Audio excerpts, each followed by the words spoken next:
जय श्री राम। तो आपने पिछली वीडियो देखी? ये जो वीडियो है इसमें मैं अपना थोड़ा सा बैकग्राउंड और इंट्रो देना चाहता हूँ ताकि आप मुझसे जुड़ो और मेरे बातों की डेप्थ को समझो। इससे पहले हम आगे बढ़े, मैं अपना एक फ्लैशबैक दिखाना चाहता हूँ। Just because we are here a family, you should know about me. Let's dive into my past. ये वीडियो पुरानी है, इसमें पिक्सल्स फट सकते हैं, तो आप बस स्टोरीज पे ध्यान दो। और इसमें आपको ये बताना चाहता हूँ कि एक टाइम था जब मैं गुरुओं के पीछे भाग रहा था।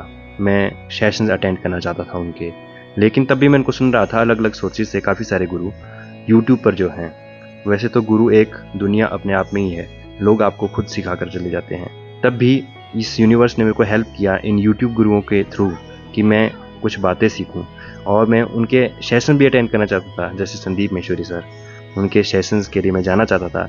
भगवान ने वो मौका नहीं दिया, तब भी मैंने उनसे कई सारी चीज़ें सीख ली, सिर्फ एक नहीं कई सारे गुरुओं से। तो उन चीज़ों को मैंने खुद में अप्लाई किया और आज वो चीज़ें मेरे अंदर से खुद बाहर निकल रही हैं ताकि आपका भी फ़ायदा हो। और आप इसमें देख सकते हैं कि उस वक्त पर मैं कैसा था। नमस्कार, मेरा नाम है धर्मेंद्र सिंह और मेरी उम्र है 21 साल। और आज मैं 23 साल का कंप्लीट हो चुका हूँ, बल्कि 24 होने वाला हूँ। मैंने रिसेंटली सर की वीडियो देखी और मैं मेडिटेशन कैंप के लिए अप्लाई करना चाहता हूँ। तो सबसे पहले बात करता हूँ अपने बैकग्राउंड के बारे में। उसमें मैं बात करूँगा सबसे पहले एकेडमिक स्टडीज़ के बारे में, उसके बाद बात करूँगा अपनी पर्सनैलिटी के बारे में। एकेडमिक स्टडी की बात की जाए तो मैं एक गवर्नमेंट स्कूल में पढ़ा हूँ ऑलवेज। पहली से 10वीं कक्षा तक मैं जिस स्कूल में पढ़ता था, मैंने वहाँ पर हमेशा प्रथम स्थान हासिल किया है हर कक्षा में। और उसके बाद मैंने गवर्नमेंट स्कूल चेंज किया क्योंकि मुझे मैथ और साइंस दोनों से प्यार था। मैं बायोलॉजी भी रखना चाहता और मैथ्स भी, तो मैंने उस स्कूल में बोथ रखा, नॉन मेडिकल और मेडिकल दोनों। और जितने भी बच्चे हम बोथ पढ़ते थे, हालांकि थे तो कम ही, पर फिर भी उनमें +1 में मैंने सेकंड स्थान हासिल किया, +2 में मैंने फर्स्ट स्थान दोबारा से हासिल किया। तो अब बात की जाए मेरी पर्सनैलिटी के बारे में। मुझे बहुत सारी चीज़ें अच्छी लगती थी करने को। जैसे मैं एक साइंटिस्ट बनना चाहता था, मुझे स्पेस से बहुत प्यार था, मैं चांद तारों को देखता रहता था। तो आई वॉज़ वेरी क्यूरियस। मेरा जो नेचर है वो क्यूरियस नेचर है। तो मैं बचपन से ही एक इंट्रोवर्ट पर्सन रहा हूँ, लेकिन अब मैं एम्बीवर्ट बन चुका हूँ, यानी कि I can shift between introvert and extrovert. So my personality is also growing. मैं हमेशा ग्रो करता रहता हूँ। I was very unaware of negativity. I use to trust people easily. I thought everybody is good in this universe, but with time I have learned many things, so I am growing day by day. मैं बचपन से ही एक बहुत ज़्यादा creative person हूँ। इसी के चलते मैंने स्कूल में साइंस एंड इनोवेशन प्रोजेक्ट में काफ़ी ज़्यादा भाग लिया है। उसमें मैं ब्लॉक, डिस्ट्रिक्ट, स्टेट लेवल तक गया हूँ। I love maths and science. मेरा माइंड हमेशा से साइंटिफिक माइंड रहा है और मुझे ऐसी नॉलेज पसंद है जो बहुत ही ज़्यादा प्रैक्टिकल हो, एप्लीकेबल हो। But I am interested in philosophy also, specially the वैदिक फिलोसफी। और एक्चुअल में नेचुरली मेरा माइंड हमेशा से ही सोल्यूशन ओरिएंटेड रहा है। नेचुरली मैं आज से 4-5 साल पहले बिल्कुल ही डिफरेंट पर्सन था और आज अपग्रेड हो चुका हूँ। Now coming to my career. बचपन से ही मेरा शौक रहा है कि मैंने कुछ बड़ा करना है। अंदर से आता रहता है कि कुछ बड़ा करना है, कुछ तो करना है, कुछ तो करना है। I had many patience. उनमें से सबसे स्ट्रॉन्ग पैशन मेरा म्यूज़िक को कंपोज करना रहा है। And I am also poet. मैं शायरी लिखता हूँ। नॉट एग्जैक्टली, खासकर मैं पोइट्री लिखता हूँ। जैसा कि मैंने कहा, मैं एक क्रिएटिव पर्सन हूँ, तो मेरा एक यूट्यूब चैनल है जहाँ पे मैं अपनी क्रिएटिविटी को बताता रहता हूँ। काफ़ी सारे मैंने व्लॉग्स बनाए हैं। वहाँ पे मैंने अपना रैप सॉन्ग रिलीज़ किया है, अपना पहला रैप सॉन्ग। और इंटरेस्टिंग तो ये है कि मैंने एक रात में इसको बनाया। शाम को मैंने लिखा, उसके बाद कंपोज किया, उसके बाद मैंने पूरा प्रोड्यूस करके सुबह तक तैयार कर दिया, एंड वो भी मोबाइल से। और ये मेरा पैशन है। भले ही ये पैशन मेरा प्रोफेशन में बदले या ना बदले, मैं इसको नहीं छोड़ने वाला, मैं इसको करने वाला हूँ always. I told my family that composing music is my passion. They totally ignored me. और मैं सोच रहा हूँ कि अपनी स्टडीज़ में कुछ अच्छा करता हूँ एंड देन उसके बाद अपने पैशन को साथ साथ में फॉलो करता हूँ। इस पैशन को मैं प्रोफेशन अगर नहीं भी बनाऊँ तो इस पैशन को मैं ज़िंदगी भर करना चाहता हूँ क्योंकि ये मुझे पसंद है। अभी मैं अपने कॉलेज की सेकेंड ईयर में पढ़ता हूँ। अब आते हैं मेरे मेडिटेशन के एक्सपीरियंस में। तो बचपन में जब मैं अपने रूम में बैठा होता था स्टडीज़ करने, तो वो एक बंद कमरा था, वहाँ पे कोई भी साउंड नहीं आती थी। तो मैं जब वहाँ पे बैठता था तो मुझे सन्नाटा सुनाई देने लगता था। मैंने अपने फैमिली वालों से पूछा, उन्होंने कहा कि क्या पागल बातें कर रहा है, वी डोंट अंडरस्टैंड। एंड मैंने इसके बारे में इंटरनेट में सर्च किया। उस वक्त तो मोबाइल भी नहीं थे, मैं बहुत छोटा था। उस वक्त एक कीपैड वाला मोबाइल था मेरे घर में। तो उसमें थोड़ा सा इंटरनेट चलता, तो मैंने सर्च किया कि क्या है। वहाँ पे कुछ मेरे को खास नहीं मिला, बस एक बीमारी बताई थी, टेटेनस नहीं, टिनाइटस। हालांकि ये मुझे नहीं थी। पता नहीं कौन सी बीमारी थी, कि बोलती ये बीमारी हो सकती है। मगर यार मुझे तो बीमारी है नहीं, मेरा कान तो ठीक है, मुझे सब कुछ अच्छे से सुनाई देता है। एंड जब मैं इसको सुनता हूँ तो मुझे ऐसे कोई इरिटेशन महसूस नहीं होती मुझे, बल्कि पीसफुल लगता है। ये क्या चीज़ थी, मुझे तो इसका नाम भी नहीं आता था। मैं इसको नाम भी क्या देता, मैं तो उसको ऐसे टूं करके बुलाता था। बाद में पता चलता है इसे ब्रह्मनाद कहते हैं, इसे ओम ध्वनि और अनहद नाद भी कहते हैं। काफ़ी सारे नाम है इसके, और संदीप सर ने इसका एक नया नामकरण कर दिया, साउंड ऑफ साइलेंस। आप जानते होंगे इसके बारे में। ये क्वेश्चन मेरे साथ बना रहा अंदर कि ये क्या चीज़ है। अब मैं फास्ट फॉरवर्ड करता हूँ तो मैं 8th क्लास में पहुँचता हूँ। एंड वहाँ पे मुझे एक मेरा फ्रेंड दोस्त मुझे धक्का देता है और मैं सर के बल सीमेंट में जाके गिरता हूँ। उस वक्त मैं एक ऐसी स्टेट में चला गया जो मैं उस वक्त एक्सप्लेन नहीं कर पाया। लेकिन अब मैं बता सकता हूँ। इमेजिन करो या फिर एक्सपीरियंस करके देख लो, साउंड ऑफ साइलेंस जो है सिर्फ वही रह जाए आपके अंदर। मतलब आप उसके साथ एक ही हो जाओ और वो ही रहे बस, जहाँ पे ना जिंदगी है ना मौत है। मतलब मेरी अवेयरनेस अपने अंदर ही कहीं एक ऐसे स्पेस में जाके पहुंच गई जहाँ पे I was aware but I was not aware of me. मतलब I was conscious but I was not conscious of me. पता नहीं कितने टाइम बाद जब मैं वापस आता हूँ, सबसे पहले तो एक लंबी सांस लेता हूँ। मैं देखता हूँ मेरे को सारे ऐसे घूर के देख रहे हैं, जाके सीधा बेंच पे बैठता हूँ। फिर सबसे पहला थॉट जो मेरे माइंड के अंदर आता है वो ये था कि थैंक गॉड बच गया। मैं सोच रहा था कि ये यार अगर मैं वापस नहीं भी आया होता उस स्टेट से तो आई वॉज ओके। मतलब I felt complete there, I was thoughtless there. So जब मैं वापस आता हूँ तब ये थॉट आता है, half of me, this body and me was not there but I was there. Like मैं खुद से ही अलग हो गया था। मुझे ये उस वक्त बिल्कुल भी समझ नहीं आया और ये मेरे अंदर फीड रहा है कि ये क्या चीज़ हुई मेरे साथ। लेकिन अब बता सकता हूँ, जैसे शून्यता होती है ना,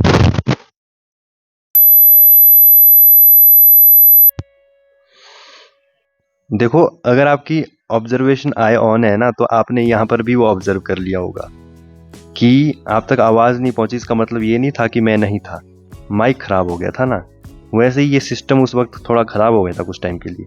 तो मैं तो था लेकिन आप तक नहीं पहुंचा था, बस मतलब एक्सप्रेस नहीं हो रहा था। फिर भी मैं था। शून्यता जिसमें आप पूरी तरह ब्लैंक हो जाते हो, कुछ नहीं रहता है अंदर, लेकिन फिर भी तो आप होते हो ना। तो उस वक्त क्या होता है, वो आप हो।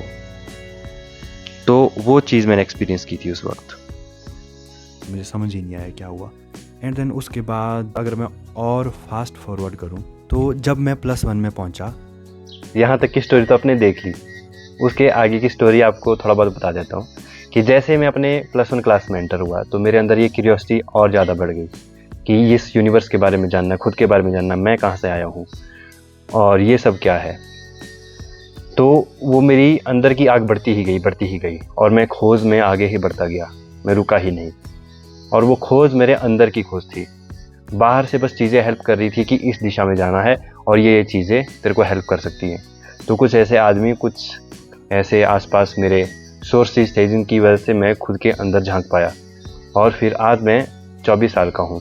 आज फिर ये अंदर से खुद आ रहा है। ये जो खोज थी मेरी, वो कहीं ना कहीं एक पॉइंट तक पहुँच गई जिसकी वजह से ये अंदर से आज आ रहा है। तो मैं आपको ये ज्ञान दे रहा हूँ ताकि आपकी भी एक अपनी अंदर की खोज होगी, कुछ ना कुछ आप ढूंढ रहे हैं अपनी लाइफ में, तो मेरी बातें आपको हेल्प कर सकती हैं।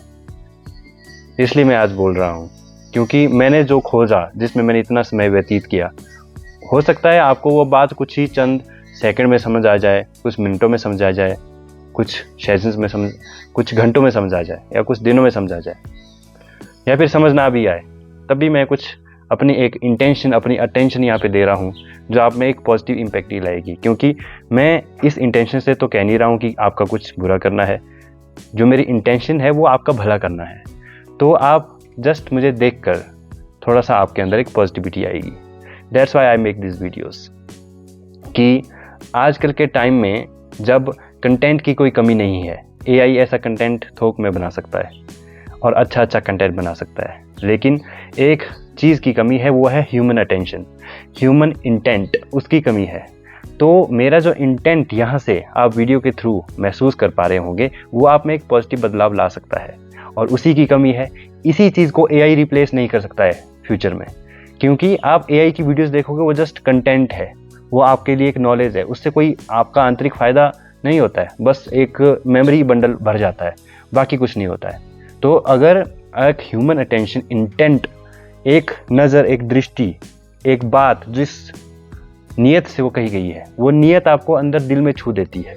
तो अगर मैंने एक नॉर्मल सी बात भी कही है जो कि ज़्यादा ज्ञान की बात नहीं है, लेकिन मेरी इंटेंशन आपके लिए प्योर है, नीयत अच्छी है, तो वो आपको वो दिल पे छू जाएगी और आप उससे एक पॉजिटिव दिशा में आप जा सकते हो, और आपके घर में, दिल में वो बस जाएगी बात, क्योंकि वो इस भाव से कही गई है। तो भाव मैटर करता है, ये भाव AI में नहीं है, वहाँ पे बस रोबोट्स हैं, मेमोरी है, वो इन्फॉर्मेशन है। तो इन्फॉर्मेशन से कुछ नहीं होता है, आपको पूरा ज्ञान है, दुनिया भर का ज्ञान है, लेकिन तब भी वो प्रैक्टिकल ज़िंदगी में आता ही नहीं है, क्योंकि उसके लिए बल चाहिए होता है ना। वही बात आ गई जो मैंने पिछली वीडियो में कही है, उसके लिए एक बल चाहिए, एक नीयत चाहिए, और वो शब्द किसके मुंह से निकला ये मैटर करता है, आप कौन हो ये मैटर करता है। तो मैं ये वीडियो इसलिए बनाता हूँ ताकि आप मेरे से जुड़ो, तो तब आपको महसूस होगा कि मैं क्या हूँ। नहीं जुड़ोगे तो पता भी नहीं चलेगा कि मैं क्या हूँ। तो इसलिए मुझसे जुड़ो, और वीडियो से आपको जो बहुत ज्ञान थोड़ा बहुत मिलता है वो अपनी ज़िंदगी में प्रैक्टिकली अप्लाई करो, क्योंकि ज़्यादा थ्योरेटिकल मुझे ज़्यादा पसंद भी नहीं है। जितना भी मैंने सोचा समझा है उसको ज़िंदगी में प्रैक्टिकल करने की हमेशा वो कोशिश करता हूँ, ठीक है। तो इसलिए मैं ये सब वीडियोस बनाता हूँ। एंड मैंने काफ़ी पहले से अपनी जर्नी स्टार्ट की। ये जो वीडियो मैंने अपने अभी देखी, ये 21 ईयर्स का था, उस वक्त मैंने बना दी थी, एंड उस वक्त से मैं कंटिन्यूसली इस चीज़ में लगा ही हुआ हूँ। तो आज ये बाहर निकल रहा है, क्योंकि मैंने इसकी खोज बचपन से ही शुरू कर दी थी। ऑटोमेटिक था ये, बचपन से खुद नहीं शुरू की थी, बचपन से बस खुद ही एक अंदर से लोनलीनेस और ये सब चीज़ें थी, जो सफरिंग होती है, एक नेचुरल सफरिंग, पता नहीं आप लोगों में होती होगी, मेरे में तो थी कि मैं अलग था।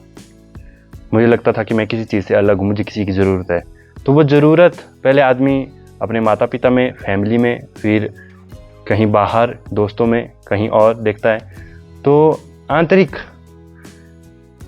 रूप से आदमी कभी नहीं देखता है कि मैं कैसे फुलफिल हो सकूँ अंदर से। आदमी बाहर ढूंढता है चीज़ों को, तो वो बहुत ज़रूरी है। हमको किसी न किसी की ज़रूरत है। एक दिन ऐसा आएगा जब आपको दुनिया बोल देगी कि हम तेरे साथ नहीं खड़े हैं, तो उस वक्त आपके साथ कौन खड़ा है। यही सब मैं यहाँ पे सिखाता हूँ, और यही सब अपनी ज़िंदगी का एक्सपीरियंस की, कैसे वो लोनलीनेस की प्रॉब्लम है मैंने ज़िंदगी से अपनी मिटाई, कैसे मैं अपने अंदर एक ऐसी स्थिति में आया कि मैं अपने साथ बैठ सकता हूँ, नहीं तो हम अपने साथ ही नहीं बैठ सकते हैं। कैसे मैं उस स्थिति में आया जहाँ पे मैं एक कंफर्ट में अपनी लाइफ में आ गया। कोई भी सिचुएशन अगर लाइफ में आ जाए, बुरी से बुरी, बदतर से बदतर, तो मेरे पास हर चीज़ का सोल्यूशन है। तो हर चीज़ का सोल्यूशन अगर आपको चाहिए तो इस फील्ड में आओ और मेरी बातें सुनो। अगर आपका कोई क्वेश्चन है तो उसको बताओ। तो ये वो रास्ता है जहाँ पे ज़िंदगी की हर बात का सोल्यूशन है। वो बात जिसका सोल्यूशन आमतौर पर नहीं मिलता है, इस जगह पे उसका सोल्यूशन मिलता है। यहाँ पे सब कुछ हो सकता है।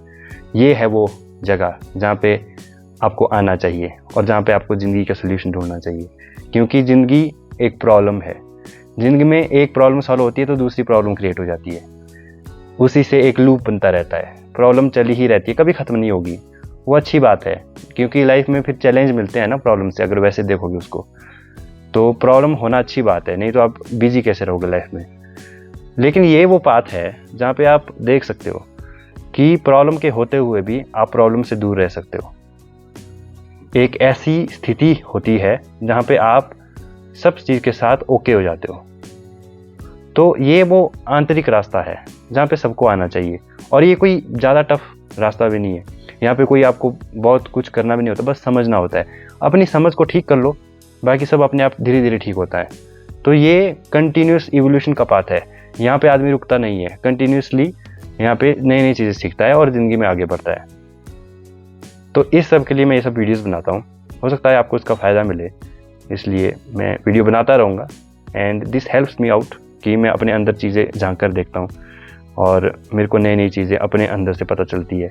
अभी मैं लाइव बोल रहा हूँ तो मेरे अंदर से ये निकल रहा है, कहाँ से निकल रहा है, सोर्स क्या है, मैं इसके बारे में भी जानना चाहता हूँ। तो that's why I make this videos and will make in future also. जय श्री राम। बिकॉज मैंने ये सब चीज़ें अपने आप में देखी जिससे आपका एक अवेयरनेस बढ़ती है। वैसे ही मैं आपको ये सब चीज़ें दे रहा हूँ, आप भी अपनी अवेयरनेस बढ़ाओ ताकि आप अपने आप को ढंग से समझ सको और एक आनंद की स्थिति में ऊपर बढ़ सको। तो आप जैसे जैसे चीज़ें छोड़ोगे आपका आनंद बढ़ता जाएगा, क्योंकि डिज़ायर तनाव क्रिएट करता है ना।